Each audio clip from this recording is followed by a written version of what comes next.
introduce Cindy Bachman and Lieutenant Vicki Cervant. Cindy Bachman earned her associate's degree in Administration of Justice in 1988, and shortly after began her career with the San Bernardino County Sheriff's Department. Cindy has served in corrections, field investigations, and as a public information officer. For the past 20 years, Cindy has been assigned to public affairs as the sheriff's spokesperson. She has served as the spokesperson on some very high-profile cases and recently worked in the Unified Command on the terrorist attack in San Bernardino back on December 2015. Vicki Cervant began her career with the Rialto Police Department as a community service representative in 1988. In 1989, she was hired by the San Bernardino Police Department and spent the first 20 years at the line level, which included patrol, traffic, recruitment, backgrounds, and investigations. In 1993, Vicki was assigned to the traffic division as the department's first and to date only female motorcycle officer, which I think is pretty cool. She was also one of the department's motorcycle riding instructors. Vicki is a graduate of the Sherman Block Leadership Institute and has been honored with the Police Star of Merit and Meritorious Service Awards. In 2017, Vicki was promoted as lieutenant and assigned as the liaison to the city manager's office. Would you please join me in welcoming Cindy Bachman and Vicki Cervant?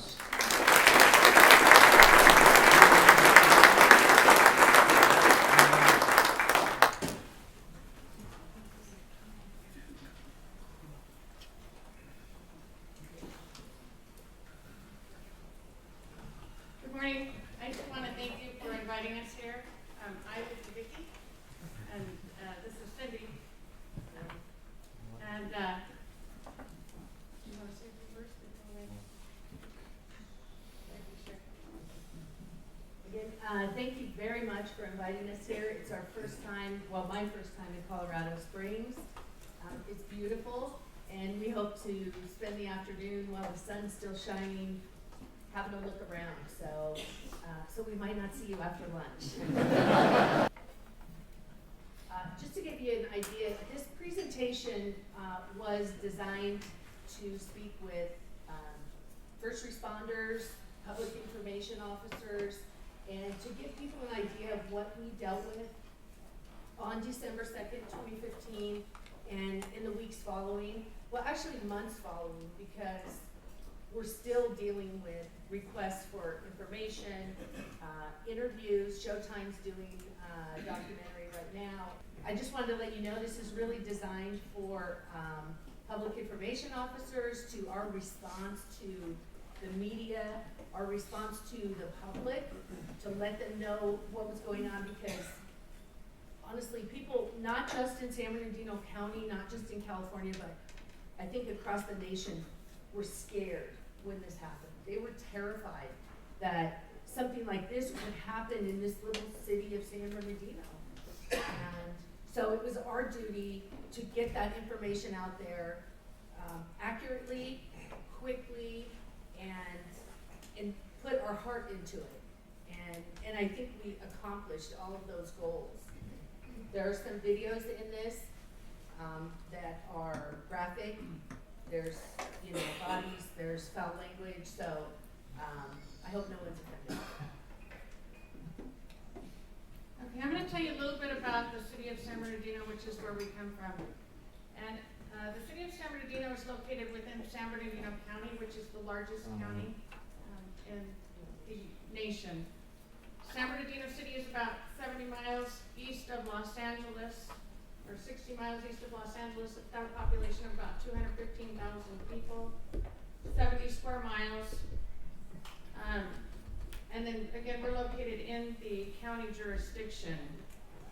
In 2012, the city of San Bernardino filed for bankruptcy. So you can imagine the devastation. This is also one of the highest crime rates per capita in the state of California. We achieve #1 pretty regularly.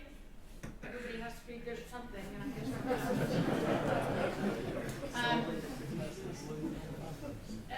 it's absentee landlords, a lot of gangs, a lot of drugs, a lot of crime.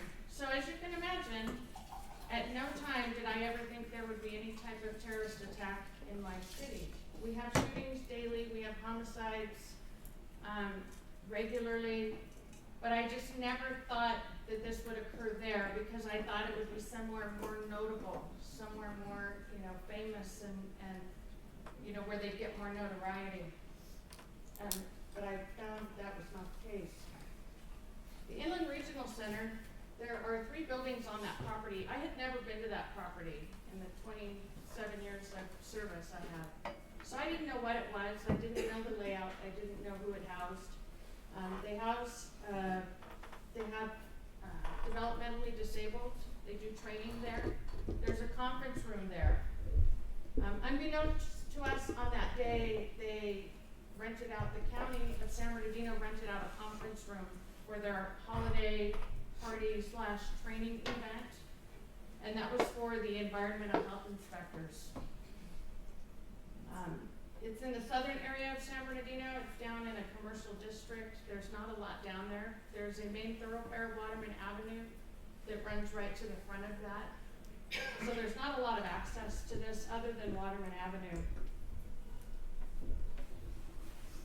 On Wednesday, December 2nd, 2015, we got our first 911 call at 10:58 in the morning. I was the traffic officer at the time. I was sitting at my desk, and I did not have my radio on. So I did not hear the initial alert, but I did hear a stampede of officers, detectives running down the stairway. Our detective bureau is upstairs. And that I found to be extremely unusual because it's lunchtime and they're usually in the gym at lunch and then they go to lunch after that. But usually the stampede out the door is at 5 o'clock. So I go into the lunch commander's office to find out what happened, and he tells me there's an active shooter at the IRC down on South Waterman. Initially I was in a little bit of a quandary because the PIO, our public information officer, that was not me. It's a lieutenant at our department, but he happened to be off. He had a family emergency, had been off for a couple of weeks, was going to be off for a couple more weeks. And because I had gone to a 3-day class on PIO, I was elected to do the backup to the PIO. I didn't know if I should stay in the station to answer phone calls, if I should go down there and meet the press, because the media always goes to that. There's usually 2 or 3 reporters, which is what I expected. Found out that there was many more. Anyway, so I headed down there. I found Chief Bourgoin, who was also already on scene, the chief of my department. They had already gone in there, and they, when the first officers arrived on scene, fortunately, it was a Lieutenant Mann. He had been at lunch. He was on scene within like 3 or 4 minutes. I think it was 3 minutes. He happened to park on the correct side of the building, just, by the grace of God. The suspects, we didn't know at that time that they had already left, but we were unaware of whether they were on scene or not. So he waited for a couple of other officers to go in, and they made entry into the building. But there was some deceased or some gunshot victims on the exterior. There was a gentleman sitting on a bench outside of the conference room eating a sandwich, and he was the first one that the suspects actually encountered, and they shot him on the exterior. So as my officers got in there, were approaching, they see these obvious victims on the outside. So they have an idea that this is where the shooting occurred. Again, there are 3 buildings here. So when they made entry, they found that one of the suspects had hit a fire alarm in the ceiling, activated the fire alarms. So the fire sprinklers were activated. Everything was wet. Everybody was screaming, crying in a panic. There was gun smoke throughout the room. It was just total chaos and really quite a mess. Chief Bourgoin told me to go set up the PIO for media, and which is what I did. I found one of our local reporters pretty quickly, gave him a real quick blurb of what Chief Bourgoin had told me, which is that the suspects may have left in a black SUV, upwards up to 3 people. We didn't know they were dressed in black military style clothing. That's pretty much all I gave. It was all I knew, and the media just grew from there. Probably within an hour, my chief joined me and said the sheriff has offered up his media relations team. I wasn't sure what that meant at that time, because we don't have a media relations team. We have a PIO who was off. So, along came Cindy and several other people from the sheriff's department that stepped in and actually helped us to make this a real big success.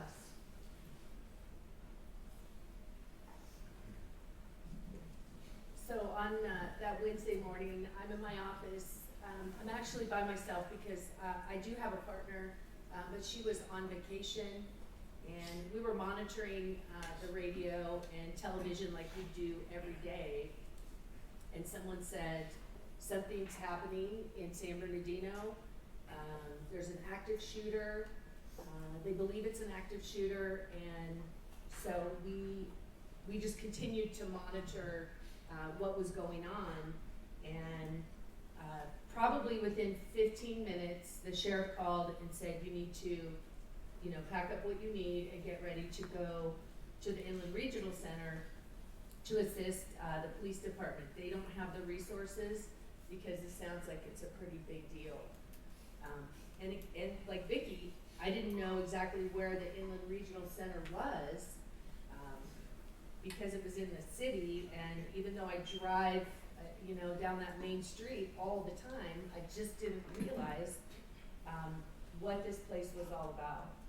Okay, we're gonna try and listen to one of the initial 911 calls. Well, this video indicated, the sheer panic. Obviously, that people who were in the building were calling in, and it was total chaos there, and our beloved dispatchers keeping it together, getting the units en route, and trying to calm these people down. So Vicki's on scene. She's got multiple news agencies there, and she's attempting to establish a staging area for the media, because we know I knew from experience that this was going to be a long day. I didn't realize just how long this day was going to be.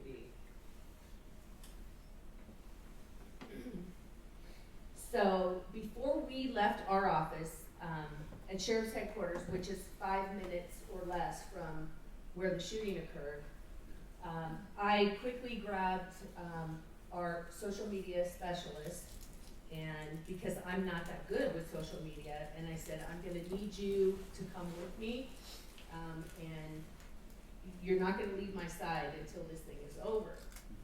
Because this is going to be how we're going to get the information out to people. And we knew that there was a closure, we knew that there was an active shooter, and we needed people to stay away from the area.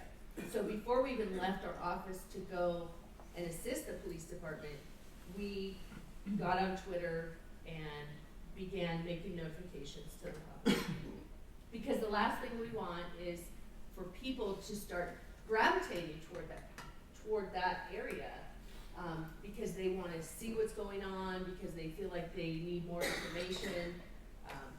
So we thought this would help to keep people from the area, because we had suspects somewhere, we didn't know where, who were willing to shoot people, and that obviously makes for a very dangerous situation. So it was myself and a corporal in my office who is he's a part-time PIO like Vicki, but he's a Spanish speaker. And we knew we had to have someone there to notify our Spanish-speaking community. We arrived within the hour and started setting up a plan to have briefings, possibly a press conference, depending on what information we received. And we knew that it was going to take a team to make this happen. I had never met Vicki before. I'd seen her on TV a couple of times. I knew that she had some PIO responsibilities with the city. And so we met quickly, I'm Cindy, I'm Vicki, I'm here to help you. And so one good thing that did come of this tragedy is that we have become friends, and we're now sharing our experiences with people like yourself. So we're gonna see if this video, what you just saw there, happened about 3.5 hours after we arrived on scene. What we knew in the first hour or so was that inside that Inland Regional Center conference room, we had 14 people that had been murdered, and we had 22 people injured. Some of them very seriously injured. They quickly developed information using cameras throughout the city to identify this black SUV that left the scene. It was a rental vehicle, and the person that had rented it was a county employee. He was an environmental health inspector, and he was a part of that holiday party, that team building, that training that was going on in that conference room. And he lived in Redlands, in a townhome.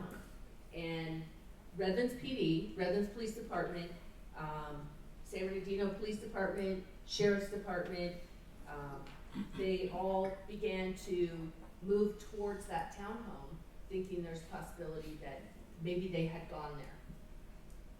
Well, on the way, they see this black SUV.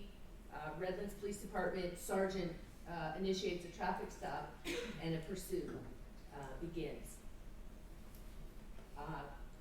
It was an unmarked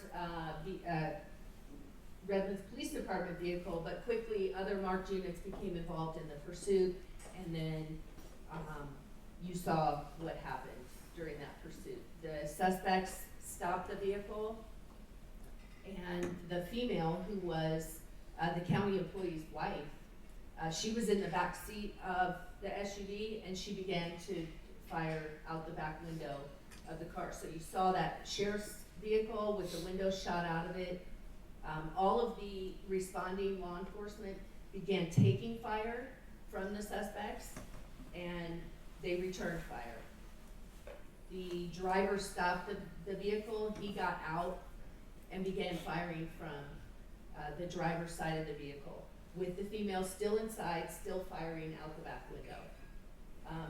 One San Bernardino police officer was wounded. He was shot in the leg, and one of our sheriff's deputies was injured, we believe, by shrapnel.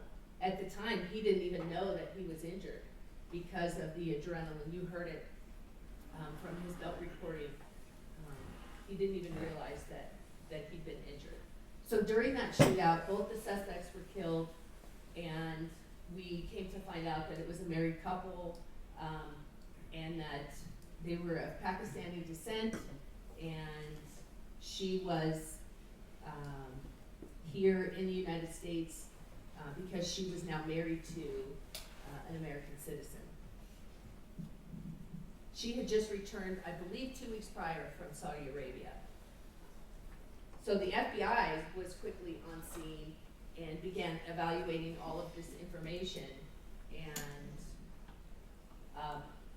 this is some information that they learned rather quickly, that Farouk, who was the male half of this couple, he was the county employee.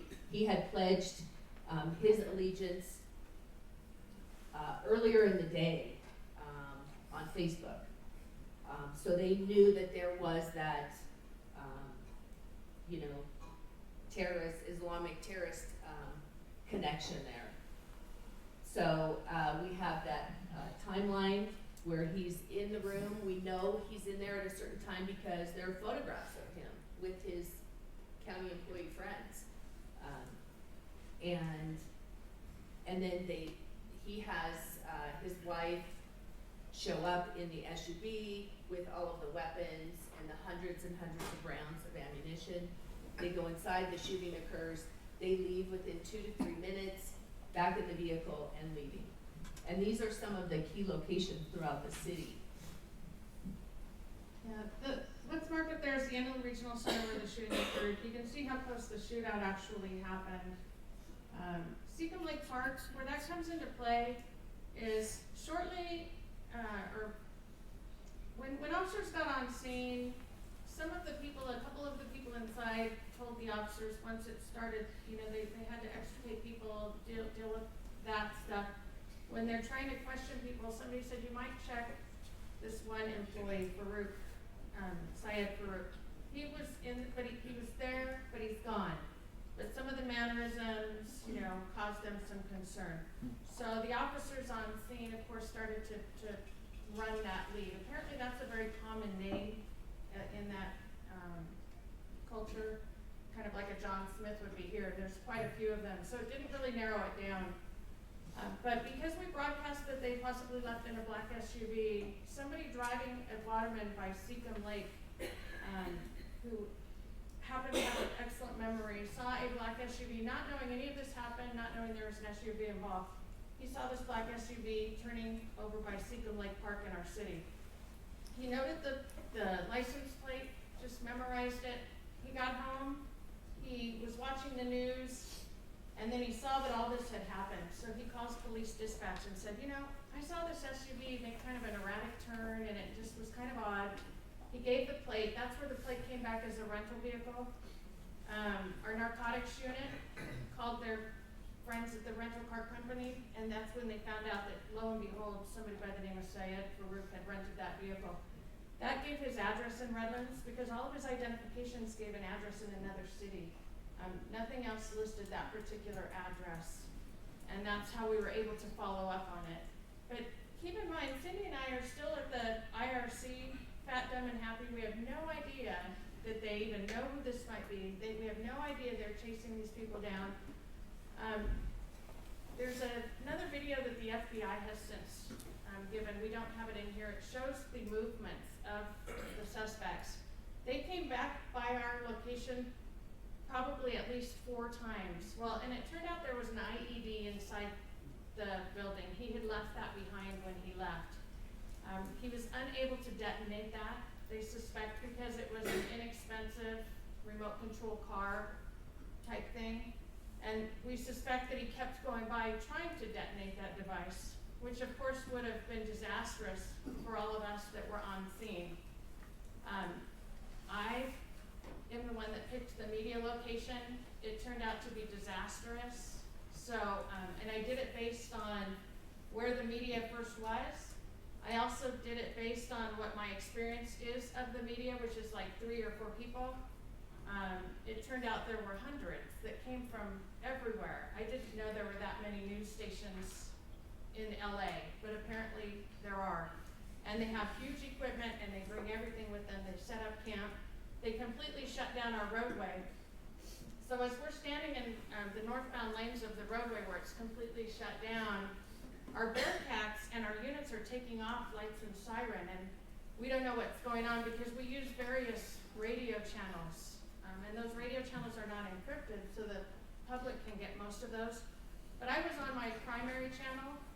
The narcotics unit was on their channel, so I didn't hear the pursuit, and I didn't hear the officer-involved shooting. And then the next thing I know, I have media asking me, hey, I heard there was just a big shootout, and there was an officer down, and you can imagine the stress that I'm now feeling, because I don't know who it is. Is it one of mine? Is it a sheriff's deputy? Is it bad? Or, and I'm at a loss, and I'm standing out there on the roadway with the media knowing more than I know. But the shootout happened like 3.5, 4 hours after the initial call, so the media helicopters were also overhead. And because the shootout happened within a couple of miles, they were overhead filming the entire thing. They saw it from start to finish.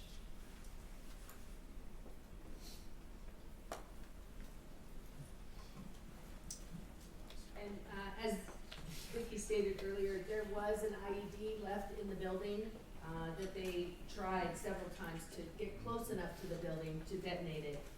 But when we went into the townhouse, we found 12 more. And we found the remote control cars that he purchased, dozens of them, with the controls that he was going to use to detonate those things. Thousands of rounds of ammunition and guns, bomb-making materials were found in the townhouse, and all of this, the discovery of all of this evidence and their actions led to the FBI taking over the investigation within 2 days. So that was just one part of one of our many, many press briefings that we held. We started off upon the chief and the sheriff's arrival doing hourly press briefings because the information was coming in quickly, and everything that is said on our police radios is heard by the media. So we had to be prepared to answer questions about what was really going on because there was so much radio traffic and they were hearing all of it. So we went into a unified command with the San Bernardino Police Department, the Sheriff's Department, the FBI, ATF was there. Obviously there were many, many weapons and explosives, and Homeland Security. We prepared for those press conferences by identifying a spokesperson, and those were always the same. The sheriff, the chief, the assistant director of the FBI, and someone from ATF. That changed daily. Our media staging area was not the best place, but because they arrived quickly and in such a large group, we really couldn't move them. The best part was that evening when they were all set up waiting for their hourly press briefing, and the sprinklers came on. They moved rather quickly, but they still got wet because there really wasn't anywhere to go. It was the worst possible location to set up such a large group and to do media briefings there.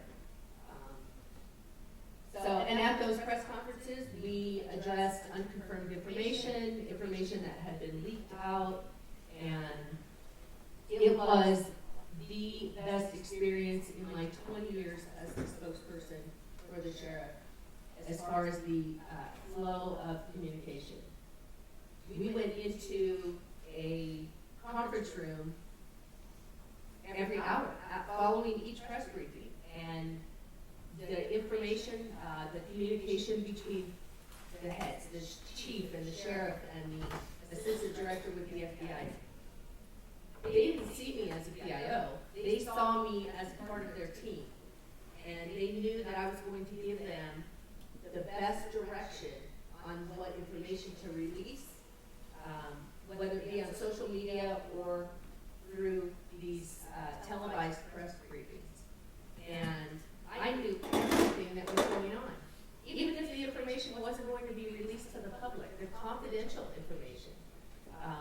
I knew everything that was happening. It was the first time in my career that I was allowed to be a part of these briefings where the information was completely open to everyone in there. And I think that was the number one key to our success here. One other thing for any PIOs in the audience, take care of your local media. Don't forget about them when CNN and Fox and Good Morning America and the Today Show and all those folks were there. Don't forget to take care of your local people because you rely on them almost every day. And have a bilingual PIO there if possible. We used Twitter for all of our updates.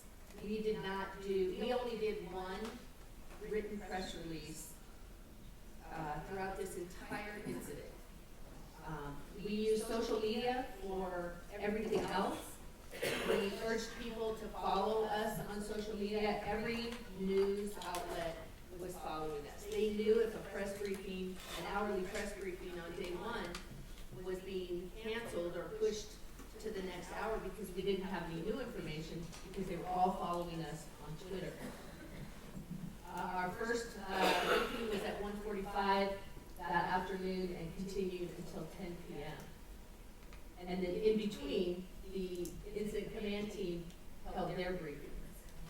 We provided talking points, anticipated questions and responses, and we had unbelievable amount of requests for one-on-one interviews, especially with the national news. So as you can see, this is our initial staging area here. And for the chief and the sheriff and FBI and ATF to get to the location in front of the cameras, they usually had to climb over this guardrail, stand on uneven ground that was dirt and rocks. And so it's bad. Every way you looked at it, it was bad.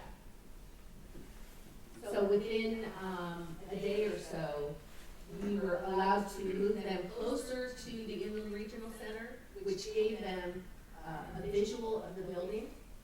It gave them a visual of the area which had been, on Wednesday, had been a triage area for all of the injured people that came out of there. That was right across the street here, and there's a golf course entrance.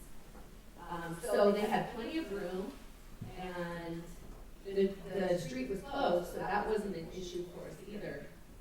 And we had a controlled area where we could walk up to them and then turn around and walk away from them.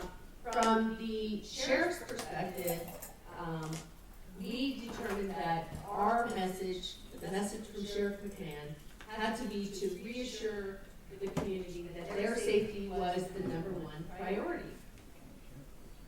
And always have a care message for people. We thanked the community for their support and reminded them to report anything suspicious. If you see something, say something.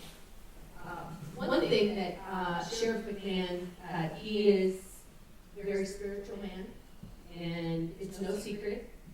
And he went on his Twitter account and he posted several faith-based messages to the community.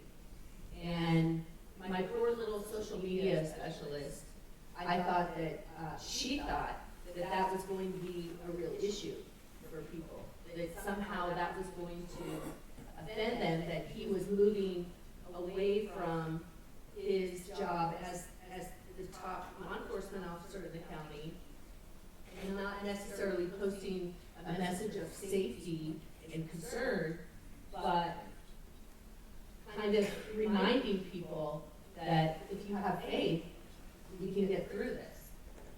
And so she learned from this. She's young and she's new to the department, but she learned quickly that these messages were well accepted.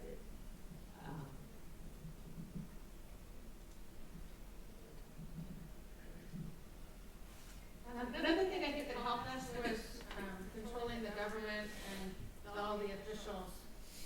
As you can imagine, they were coming from everywhere, especially since the FBI was involved. When the FBI was involved, the White House has their fingers in it as well. Congressmen, just our local government was obviously there. The concern was whether they were going to try to use this, and maybe not intentionally, but on a political side, which we did not want to happen, because this was a tragic event. There were several people that lost their lives, and many, many more that lives are altered forever, whether they were an injured party or a family member. So we kept all of the politicians out of it. I think that, was it the governor maybe spoke one time, and the rest of them did not. The chief and the sheriff told them, hey, you're welcome to come to the press conferences and stand behind us and support us, but we really don't want you to speak.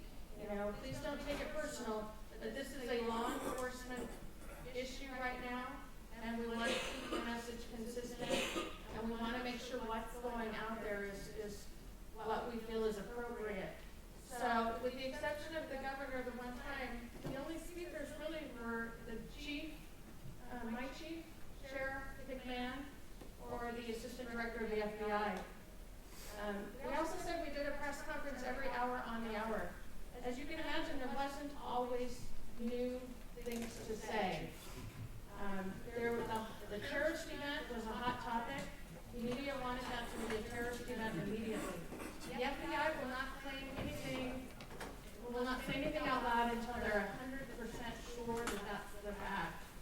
And the reality is we didn't know if it was a terrorist event. This guy worked for it. It could have just been an angry employee. It could have been any number of reasons this guy did what he did. So until they were absolutely certain, they would not go down that path.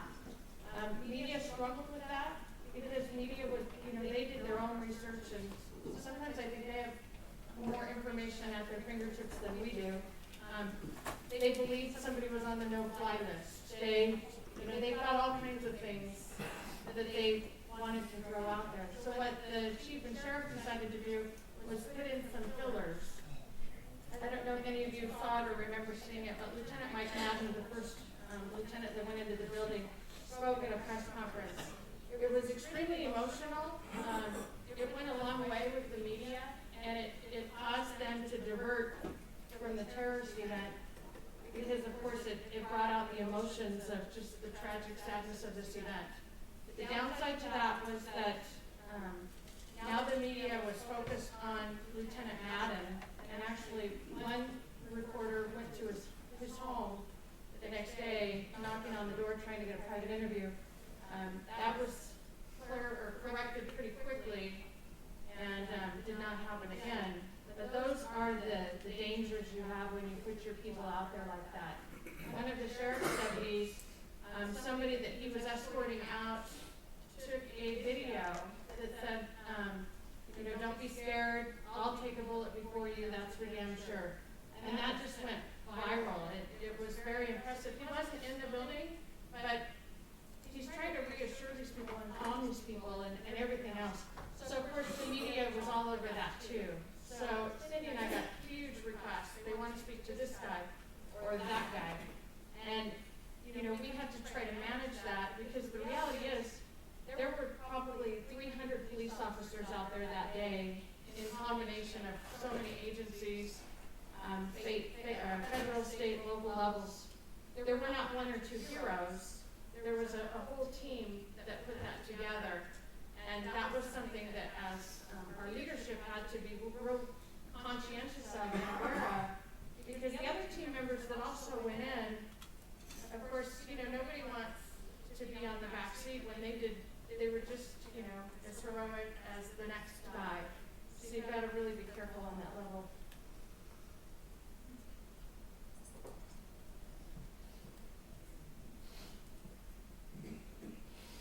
So within the week, we had so many requests to interview first responders. We were overwhelmed with requests, and so what we did was we picked a few people from each agency that responded, and we briefed them.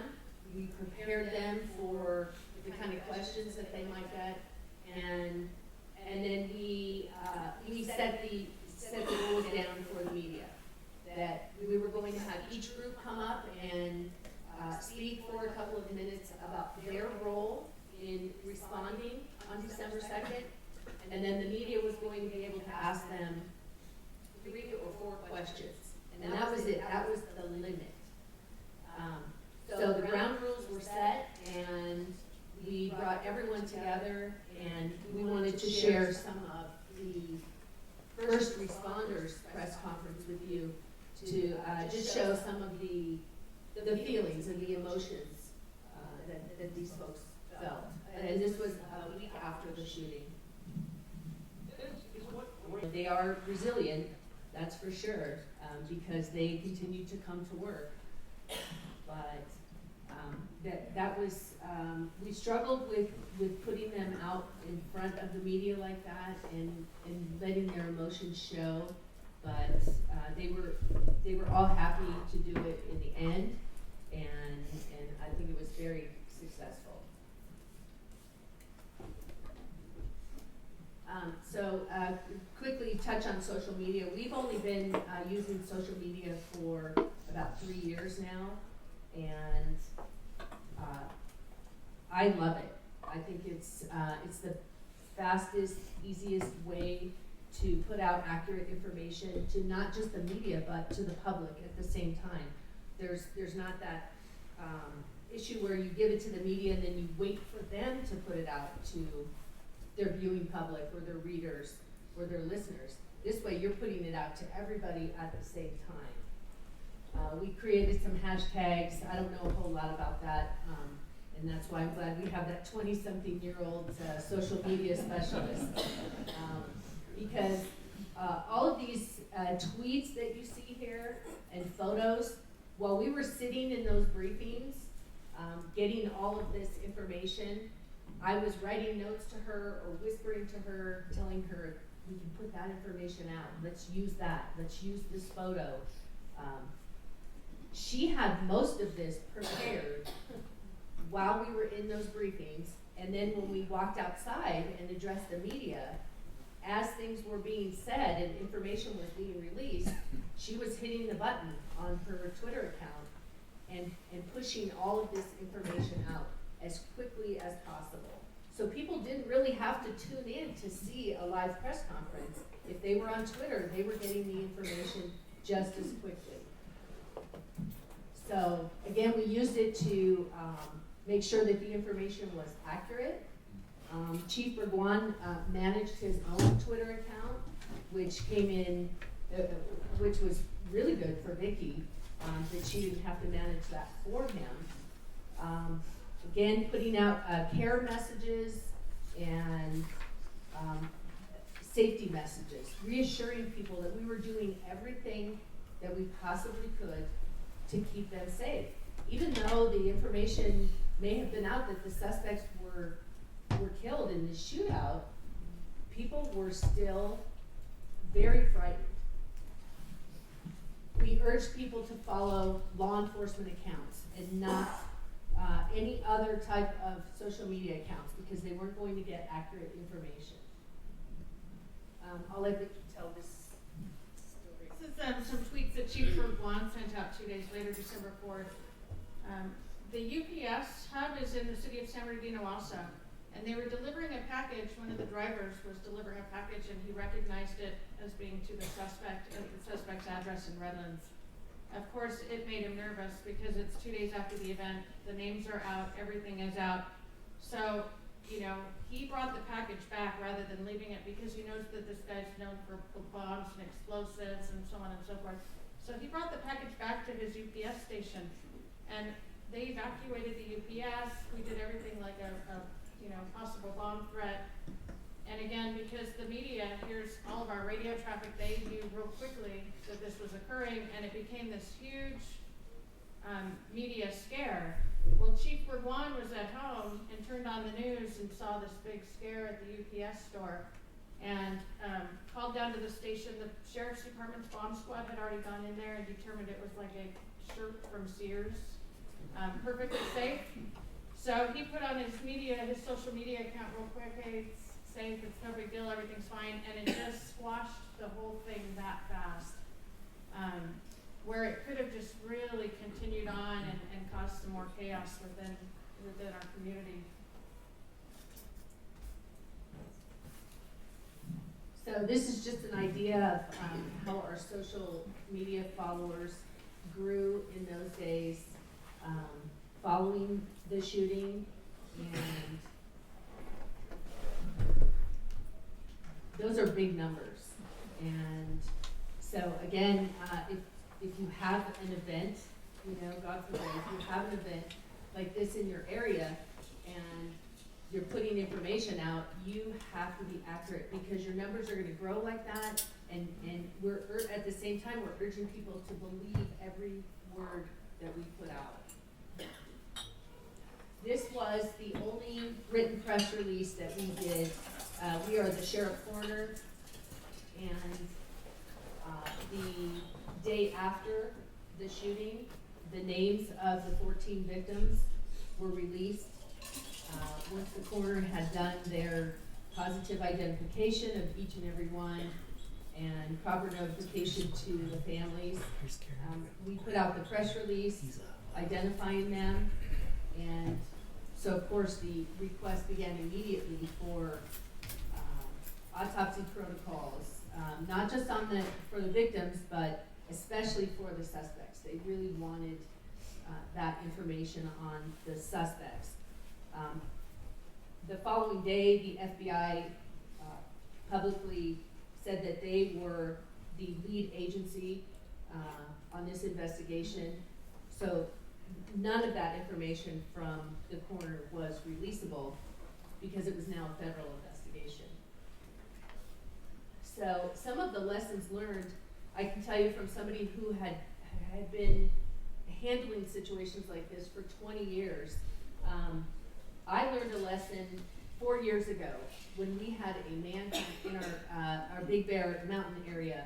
We had a rogue police officer from LA Police Department, and he shot and killed a couple of people in the city of Irvine, and then moved on to Riverside and basically opened fire and shot 2 Riverside police officers, killing one and wounding another one to the point where that young man can't be a police officer anymore.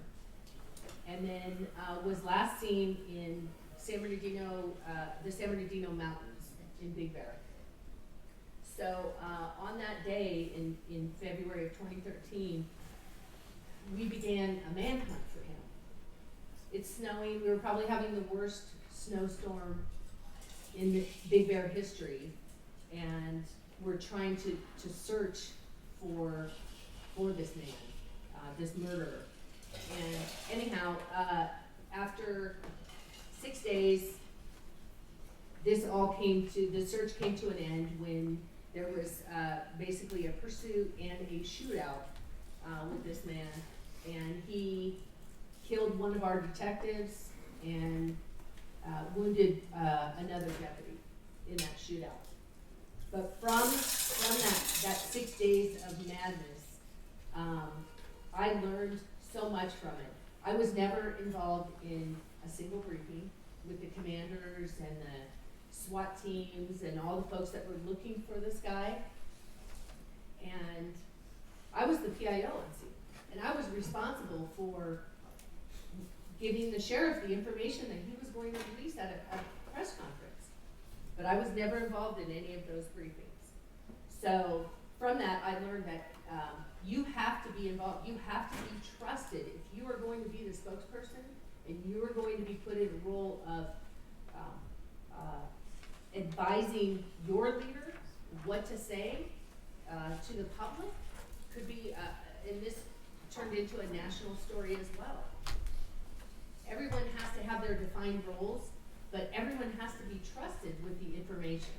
So since then, we've had training exercises, and we have created an emergency action plan. And on December 2nd, 2015, our team was ready to respond and help Vicki and help the San Bernardino Police Department, because we knew what we were doing. Everyone had their role. Everyone knew to stay in their own lane. And we knew with communication and with social media that we were going to be successful, and we were going to get through this tragedy together as a team. And that's how it worked. And our emergency action plan is used at several different levels, and I can't say enough about it, just a complete success. So once again, communication is critical. Social media is your friend. If you're not using it, you should be using it. Prepare your spokesperson, whether it be yourself, a public information officer, or if it's going to be your chief or your sheriff. Make sure that they're prepared. And training is critical to your success, and take care of yourself. I say this, I don't always do it, but I tell people, because I learn after every event like this that if you don't take care of yourself and you don't eat right and you don't sleep and you don't talk about what happened and how you're feeling about it, it will catch up with you at some point.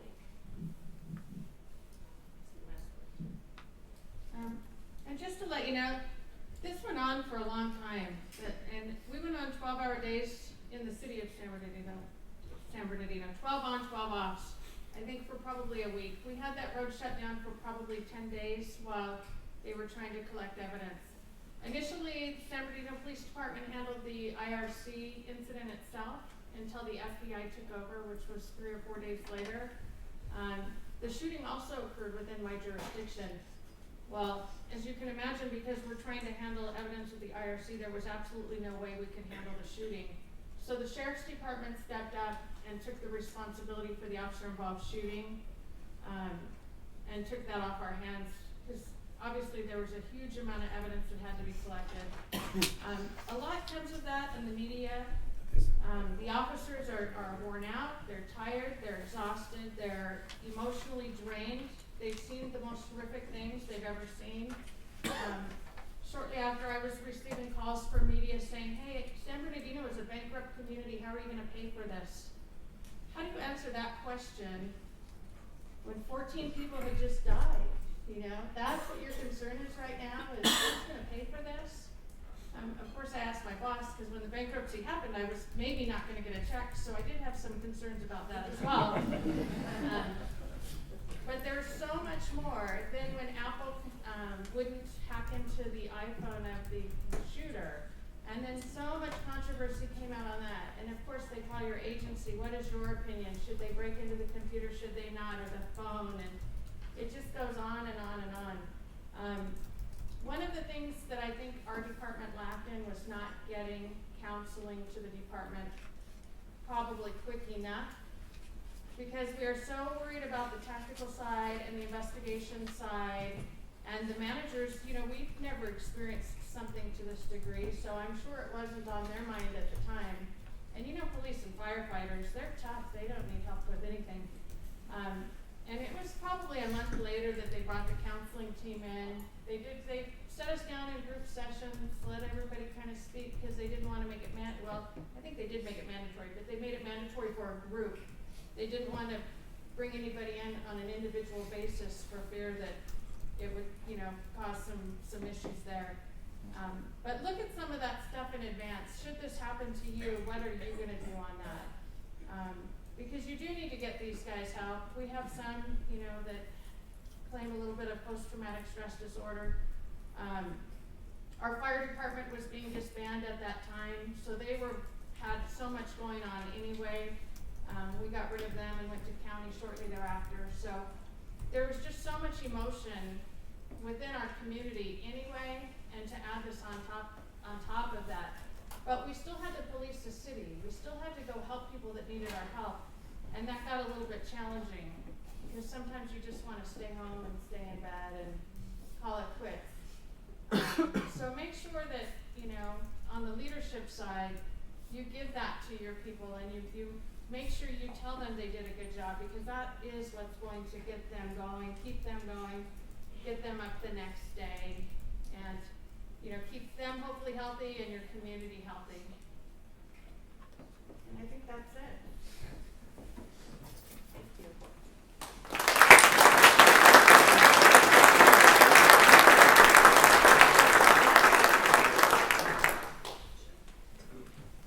So, while we have them here, we have plenty of time.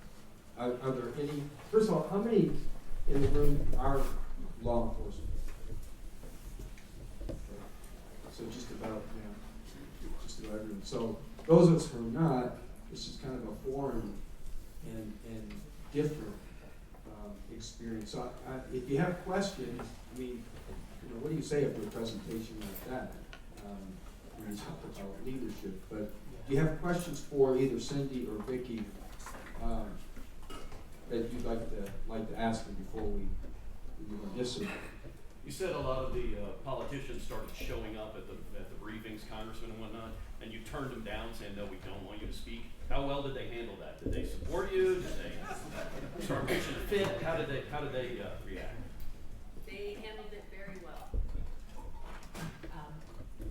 them actually sat outside of the conference room while we were having our, private law enforcement briefings. And I think they were hoping to get maybe a little bit more information than was being released to the public, but surprisingly, they handled it very well, and were very respectful at every press briefing that they attended. And sometimes they would hold their own, sidebar with the media, but they stayed in their lane. It's a common concept that your relationship with the community kind of locks in place when there's a critical incident. How was your relationship with the community prior to this incident? You kind of touched on a little bit. And what improvements or changes did you see afterwards? In San Bernardino, we have a rough relationship with our community, again, because it's high in crime, a lot of homicides. We have quite a few officer-involved shootings. We have a great relationship with our government, our city government. And there are a lot of really good people in San Bernardino too that are supportive of us. And those are the ones that we found really stepped up. San Bernardino Strong came out of that. Somebody in the community kind of followed Boston Strong with it. And people really reached out to one another. It was probably the first time in my career, one of the good that came out of it, that I was proud to be a police officer, because I had people come up and thank me. Their children wanted to take photos with me, and that's stuff that the San Bernardino community did not see very well. Everybody was bringing us food. I think we gained 20 pounds with the cookies and donuts we got, and we ate every one of them too. But I think it's strengthened because it did have a positive aspect or outcome, and I think Chief Berwan is extremely transparent and was in this incident. He didn't hesitate to say how many rounds. For us to say we shot 376 rounds at these people, most agencies don't say that out loud for fear of, excessive force or something. He threw everything out there right up front. So I think because of his transparency, it kept the relationship good, because it was what it was. Have y'all done anything afterwards to maintain that wave of enthusiasm or support from the community? Any particular thing? Any programs?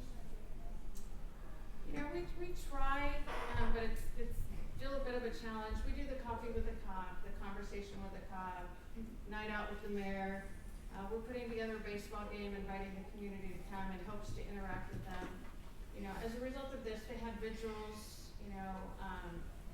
We had like an anniversary celebration up at the Cal State San Bernardino, where they things like that to try to keep the unified with the community.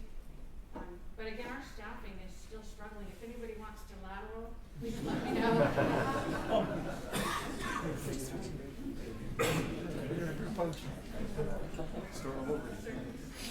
Whether by design or not, what sort of support was given to the chief and the sheriff? Emotional support, I guess, so resiliency support, and or what kind of lessons learned you find out of that and how to take care of them? I think the chief and sheriff, they were like the Bobbsey twins for a while. They did everything together.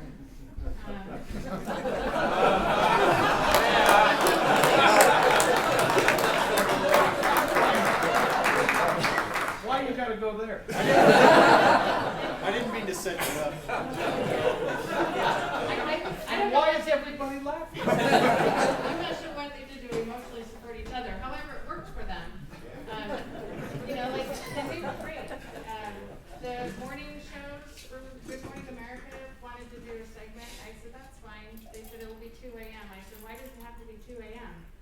I didn't understand the concept. Apparently, live TV is like, And now it's 2 or 3 a.m. here because in New York it's morning. So the sheriff and chief got up bright and early, and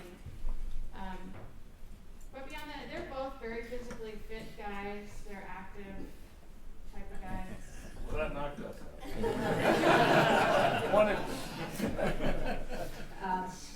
For some time, everyone, the media, the public, thought that this was a sheriff's department investigation because there was such a huge presence of sheriff's deputies there. They thought that it was ours, and we had to continually remind people, this happened in the city of San Bernardino, it's the police department jurisdiction, because media was calling and asking just for an interview with the sheriff. It's hard to get that off your shoe every now and then. And I said, no, we can't do this. You know, it's either the chief and the sheriff or nothing. Because they worked as a team, as Vicki said, throughout all of their interviews, they did them together, and then slowly they broke up. And, you know, the sheriff stays at home now, and the chief goes to Singapore to do interviews. But That's the same thing around here. but it was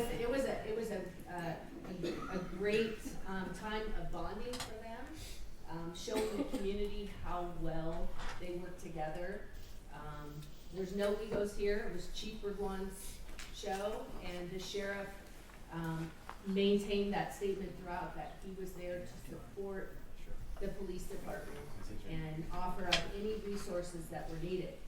And the good thing for the sheriff was that the board of supervisors, you know, they were also very supportive too, because, you know, they're paying the bills because we're county and they're city. So it was just a great working team for everyone involved. Did this event adversely affect either of your department's ability to retain the officers involved or your recruiting? Not for the sheriff's department, but again, like Vicki said, if anybody wants to apply with San Bernardino County Sheriff, we're losing about 12 deputies a month. And it's getting bad for us too. I mean, it's already bad for the police department, but we're suffering. We're recruiting almost daily at different events because everyone needs police officers. It's not just the sheriff anymore that needs them. Every agency in our county they're grabbing our people. You know, as soon as they're done with their training at the academy and then they do their jail time, these police departments are coming in and saying, we'll give you $5 to $8 an hour more to start. Come with us. And they're gone. So it's been tough. And on the other side of that, I think our recruitment actually went up a little bit on the police department side. The bankruptcy our bankruptcy has been very challenging. We're not quite out of it yet, 4 years later. We're that close. But because of the bankruptcy, the recruitment has been quite difficult as well. But more people applied after this event, and I think because it was such a positive response, and again, the media coverage really helped out because the media can either make you or break you.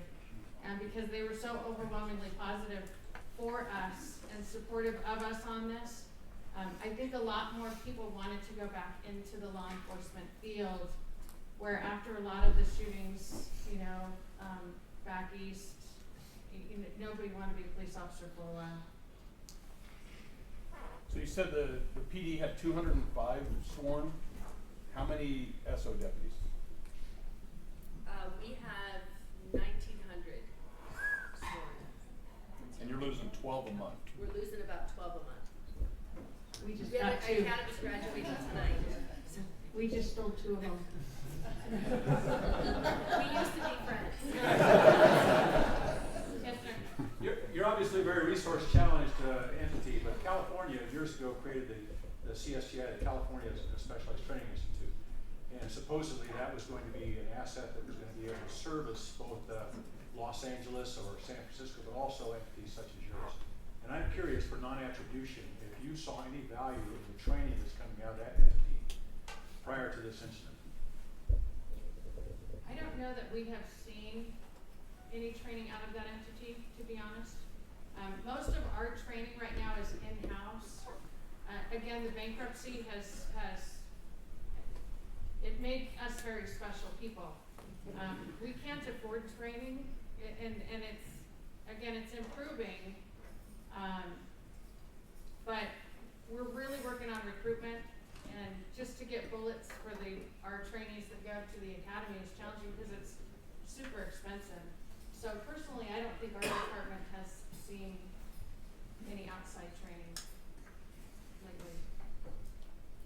I went to CSTI about 25 years ago and loved it in San Jose. It's very good. Anybody else? Yes, sir. You said that it was about 30 days before your crisis counseling took place. I wonder if you'd spare a few thoughts about what you learned from that and how you might approach it differently today should another major event take place, or was that the right answer to wait 30 days before those guys came in?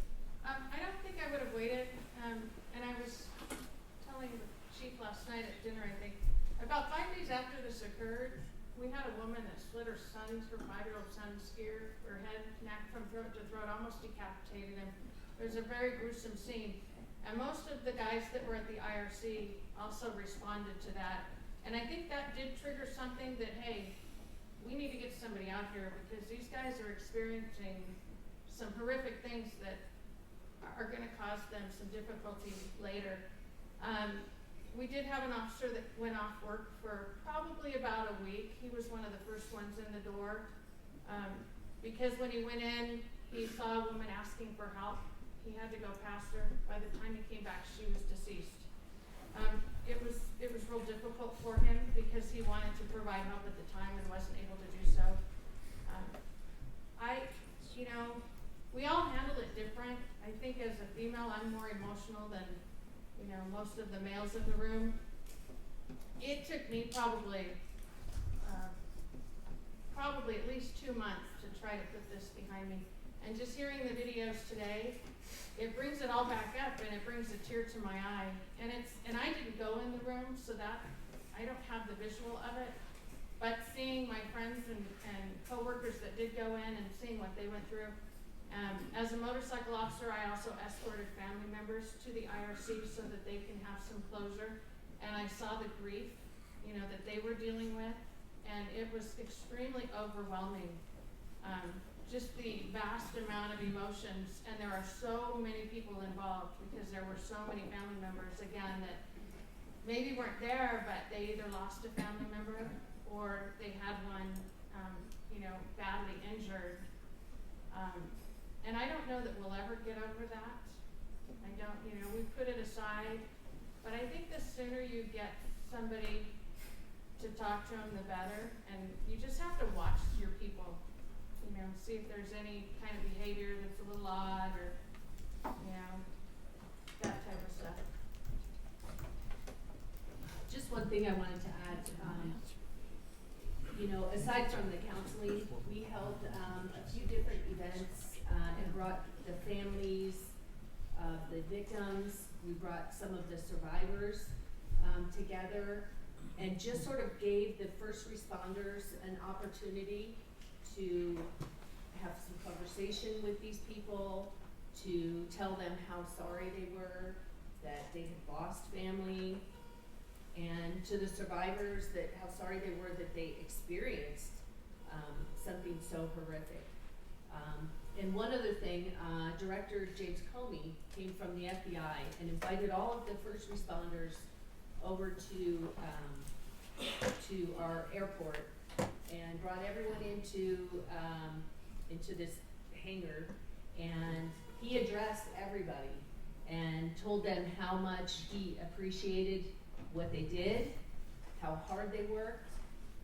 He knew that they were suffering, from things that they would never get out of their minds, but just that reinforcement, especially from somebody at the top, coming in and expressing their appreciation for this, city patrol cop or the sheriff's deputy. It really, I think, lifted them up and made them feel like their job is important and what they do is important, and all of the hard work and emotion that they put into it every single day is important. The president came too, but he didn't talk to any of the first responders. He met with the families. Some of them, I think, some of them showed up for it. But those were just some of the things that I thought were helpful to the first responders. Your departments have peer support programs, active peer support programs. How'd that play into it? Well, we have a peer support program, within the department, and then we also have, a counseling team that we contract with. And the counseling team was brought in right away. The peer support, I don't know how actively involved they got, in this particular incident, but the counseling team was, very involved. But again, it's one of those, situations where if you want to speak with someone, they're here, they're available. You don't necessarily have to make an appointment and wait. So that was a good thing, but, nobody came into my office and said, how are you feeling today? Is there anything you wanna talk about? They didn't encourage me to talk about it, but I knew the services were there if I needed it. And that was available to, everyone in the sheriff's department. And our peer support, we do have one, but it's not very active. It hasn't been in years. And I'm not sure it would have been real successful because every one of us was so involved in this, because there are so few of us that we were all affected in one way or another. So even they, were struggling. So, we found that when large events, large in scope events happen like this, your own peer support groups are usually totally inadequate, whether you've been active or not. So have you formed mutual aid programs with other peer support groups that could support you when your agency is so affected? No, we have not. We have not. We just, I think we all use with the counseling team, but we have not done that. And counselors usually are good for people who have long-term problems, but most people have short-term problems. And that's why the peer support works there. Yes, sir. Is that your counseling that you brought in for your first responders? Is that a regular group that you have, or was that contracted out specifically for the situation? The second part to that was, did that include everybody, including dispatchers, call takers, et cetera? And was there anything set aside to work with families, significant others, or spouses of the first responders who were on the scene? And the city of San Bernardino has a contract with the counseling team, which is an independent counseling center. And anybody that works for the city of San Bernardino, they or their immediate family can go get 10 free visits per incident. So that's who we use, and anybody can use them for anything. And we do generally do that for divorce situations, personal stuff. We did bring them in on this, and it would have been available to any of our families as well. I don't think any of the families used it, and that was probably another thing. Some of the families,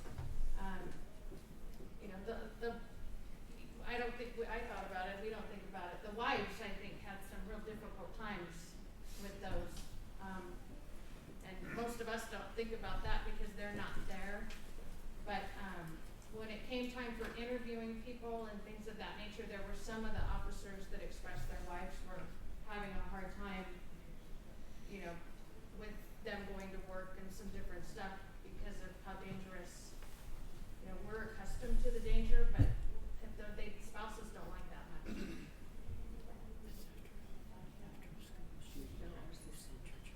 Yes, sir. Did you find that there were any groups or organizations that were self-dispatching into your area that were there that said, you know, we're here to help, and how did you deal with those? Absolutely, and that was probably a failure. Like I said, by the end of the night, we probably had 300 policemen there, from Barstow, which is probably 50 miles maybe north of us. So you can imagine the time driving from there to, you know, and this was a pretty quick event, other than the shooting that happened later. There were a lot of them later on standing around that they didn't just go to one place and check in to be sent somewhere. A lot of them were extremely helpful. We had to send all people that were in the IRC, all survivors had to go. We sent them to a local church, the Rock Church. We have a good relationship and they have a huge area. We sent them there to wait to be interviewed.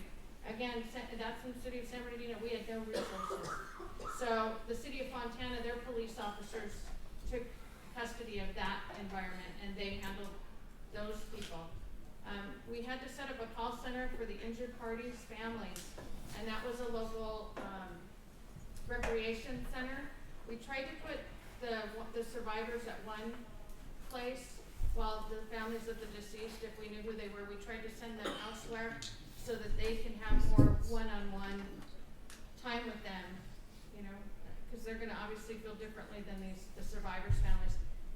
But we had to get help from all the agencies to do that, but we didn't know who we had because they just didn't come and check in. Where we're at, our radios, we don't have the same radio channels, so we don't have a lot of good communication amongst us.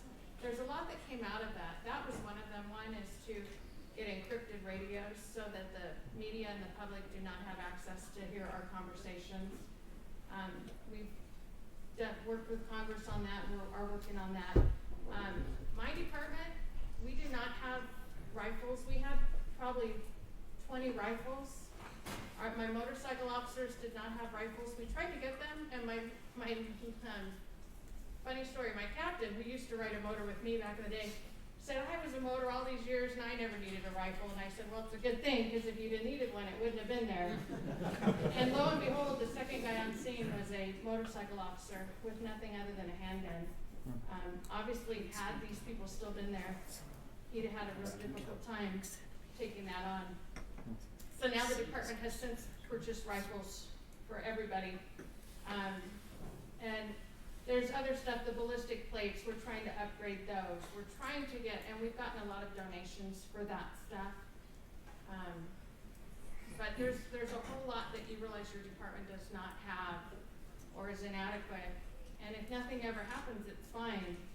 But the time it does happen, you want to make sure your people have what they need to accomplish that task.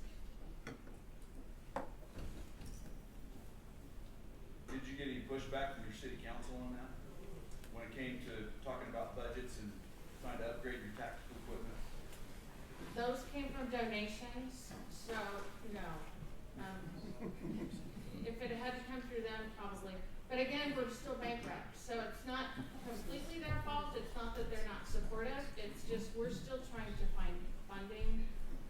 When we went bankrupt, most of our businesses closed. I think we have a 99-cent store on every corner though, but I can't imagine the tax revenue being huge on that particular business. But we're still trying to bring some of that back. Yes, sir. Does your city have an emergency manager and emergency operations center that was activated during this event? No, the city doesn't, but the county does. And it was activated, and we had I believe we had a captain there managing the law enforcement side of it. And self-deployment on that day was an issue, but not nearly as bad as 4 years before when we had the incident in Big Bear, and we had agencies from LA County, Orange County, Riverside County, all of our surrounding counties. We had agencies responding. There were so many police officers trying to get up the mountain that day that emergency services, medical aid couldn't get up there. Our SWAT teams couldn't get up there. So looking back on it, the self-deployment on December 2nd was far less than it could have been. On the EEOC, our EEOC, we did have one through the fire department. When we disbanded the fire department in July, it messed things up. We do have one again through the police department, but it's new. We just got a grant and we just are redoing the EEOC center, but it hadn't been very active and it was extremely outdated. But and the other problem is like the guy in charge of our EEOC is a sergeant with my department. Well, we do mandatory rotations every 4 or 5 years. So he's very knowledgeable on this at this point, but he's going to rotate out in 4 or 5 years. Well, it's probably 2 or 3 years now. And then we're going to be lost again. It can be challenging.